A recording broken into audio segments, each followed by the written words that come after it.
Hi guys, welcome back. Apple just rolled out the fourth public betas of iOS 26 and iPadOS 26, giving public testers a chance to try out the latest features ahead of their expected September launch. This update arrives just 1 week after the third public beta and aligns with the seventh developer beta that went live earlier today. Anyone enrolled in Apple's public beta program can install the updates by heading to the Settings app, navigating to General and Software Update section, and selecting the appropriate public beta for their compatible device. Now, talking about the all-new features in iOS 26 and iPadOS 26, the highlight of iOS 26 is the brand new liquid glass design language, which emphasizes transparency and depth.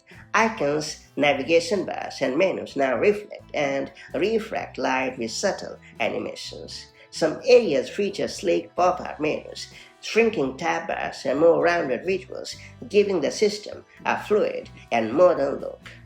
Other additions include Apple Intelligence tools such as Visual Intelligence for screenshots, enhanced wallet tracking for online orders, smarter reminders features, live translation across messages, phone, and FaceTime, Image Playground with AI-powered creative options, and Genmoji, which lets you blend images into unique creations, Special Scenes, which makes 2D photos feel more immersive, and the phone app upgrades like call screening and hold assist to save your time. What's more, it also comes with messages enhancements with polls and customizable chat backgrounds, Apple Music Automix, a DJ-style experience, and the all-new Apple Game Shop, and the debut of Preview app on iPhone. And that's about it. Now that you have got the latest iOS 26 public beta, take it for a long spin and do share your thoughts about it. And I'll catch you up in the next one.